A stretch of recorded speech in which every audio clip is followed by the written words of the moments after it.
여러분 안녕하세요. 혹시 19세기에 나온 아주 오래된 교육 철학이 오늘날 우리가 겪는 문제들에 대한 놀라운 해답을 줄 수 있다고 생각해 보신 적 있으세요? 오늘은 바로 그 이야기, 돈보스코의 혁명적인 예방교육 시스템을 아주 깊숙이 들여다보려고 합니다. 와, 이 문장 정말 강력하지 않나요? 이게 바로 돈 보스코 철학의 심장이라고 할 수 있어요.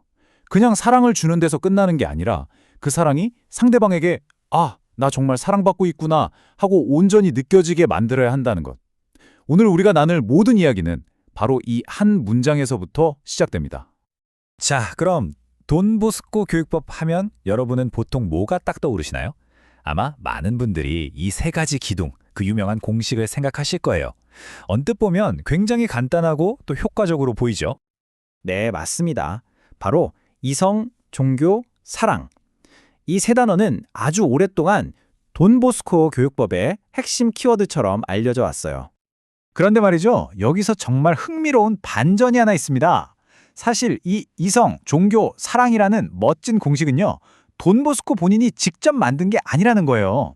이건 20세기에 후배 학자들이 그의 방대한 사상을 좀 더 쉽게 설명하려고 정리한 일종의 요약본 같은 거였죠. 물론 그 의도는 좋았지만 이 과정에서 아주 중요했던 본질이 살짝 흐려지는 결과가 생겨버렸습니다. 그러니까 돈 보스코가 진짜 말하고 싶었던 건 그냥 분리된 방법론이 아니었어요. 뭐랄까, 하나의 살아 숨쉬는 예방 시스템 전체였던 거죠. 이건 해야 할 일 목록 같은 체크리스트가 아니고요.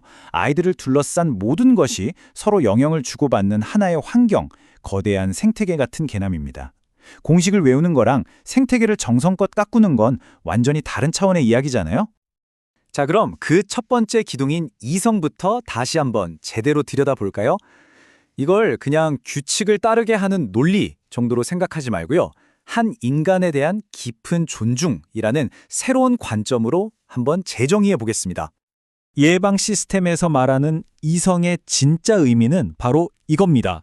젊은이들을 향해서 너는 스스로 생각하고 올바른 걸 선택할 힘이 있어 라고 굳게 믿어주는 것. 다시 말해 그들을 통제해야 할 대상이 아니라 그 자체로 존엄한 인격체로 대하는 깊은 신뢰, 그게 바로 이성인 셈이죠. 실제로 돈보스코는 연극을 하거나 당시에는 최신 기술이었던 인쇄기를 들여오고 심지어 새로운 십진법 같은 실용적인 교육을 통해서 아이들의 지성을 계속 자극했어요. 이건 그냥 해가 아니라 왜 이 규칙이 필요한지 충분히 설명해주고 대화를 통해서 스스로 납득하게 만들고 결국 세상에 나가서 당당하게 살아갈 힘을 길러주는 것. 이것이 바로 이성의 진짜 모습이었습니다. 그럼 만약에 이 이성, 즉 존중과 신뢰가 쏙 빠지면 어떻게 될까요? 여기 현대의 한 사례가 있습니다. 자녀에게 동기를 좀 부여하고 싶었던 한 부모님이 이런 말을 건넸다고 해요. 하지만 이건 돈 보스코가 말한 진정한 이성의 활용법과는 거리가 멀었죠. 물론 부모님 마음은 아이의 미래를 걱정하는 거였겠죠. 하지만 아이의 귀에는 뭐가 들렸을까요?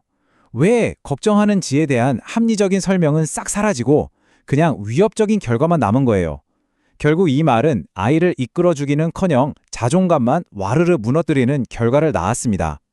이것이 바로 이성이 빠진 소통의 전형적인 실패 사례입니다. 자, 이제 아마 많은 분들이 가장 까다롭게 느끼실 만한 두 번째 기둥, 종교에 대해 이야기해 볼게요. 이걸 단순히 어떤 특정 신앙 체계로만 볼 게 아니라 삶의 의미를 찾아가는 보편적인 과정으로 바라볼 필요가 있습니다. 돈보스코가 말한 종교를 제대로 이해하려면 이 개념을 좀 더 넓게 봐야 해요. 우리 인간은 누구나 뭐랄까, 나 자신보다 더 큰 무언가와 연결되고 싶어하는 그런 근본적인 갈망이 있잖아요.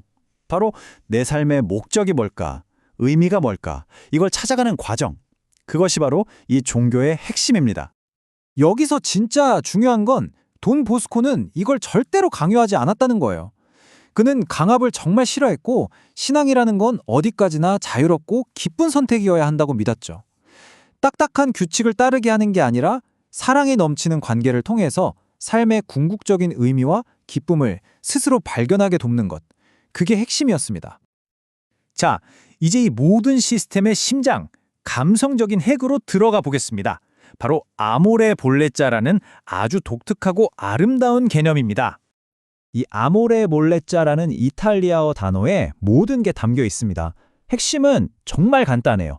내가 마음속으로 사랑을 갖고 있는 것만으론 안 된다는 겁니다. 그 사랑이 상대방에게 아주 분명하게 나 지금 사랑받고 있구나 하고 느껴져야만 한다는 거죠. 그래야 비로소 이 모든 교육 시스템이 살아 움직이기 시작하는 겁니다. 다시 말해서 내 의도가 아무리 좋아도 소용없다는 거예요. 교육자는 아이들이 이해할 수 있는 사랑의 언어를 사용해서 내 의도와 아이의 인식 사이의 그 간극을 적극적으로 메워줘야만 합니다. 이 느껴지는 사랑이 실패하는 가장 흔한 경우가 바로 이중 메시지를 보낼 때예요.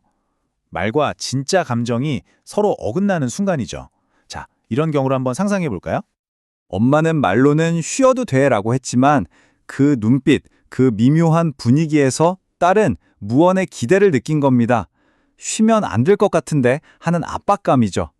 결국 딸은 사랑받고 존중받는다는 느낌 대신 엄마를 만족시켜야 한다는 부담감만 잔뜩 느끼게 된 거예요. 사랑이 느껴지지 않은 거죠. 이 두 번째 사례를 보면 이게 더 명확해져요. 부모님 마음의 시작은 뭐였을까요? 밤늦게 위험할까봐 너무 걱정된다 라는 사랑이었겠죠. 그런데 표현은 뭘로 나갔죠? 분노, 그리고 휴대폰 압수라는 처벌이었어요. 그럼 아이는 뭘 느꼈을까요? 부모님의 그 깊은 걱정과 사랑? 아니죠. 역시 우리 부모님은 날 이해 못해. 내 소중한 걸 뺏어갔어. 이렇게 되는 겁니다. 사랑이 제대로 전달되지 않으면 교육은 그냥 실패하는 거예요. 자, 그렇다면 이 세 개의 기동, 이성, 종교, 사랑이 어떻게 따로 놀지 않고 하나의 살아있는 시스템으로 작동하는 걸까요? 이제 모든 조각을 하나로 모아보겠습니다. 이 마지막 핵심을 설명하기 위해 원본 강연에서는 정말 아름다운 비유가 하나 사용됐습니다.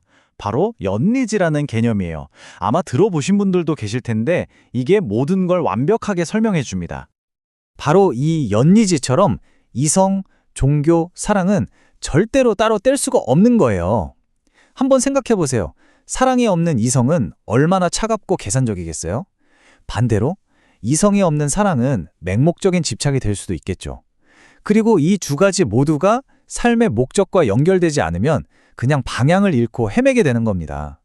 서로가 서로에게 영양분을 주면서 하나의 나무처럼 자라나는 거죠.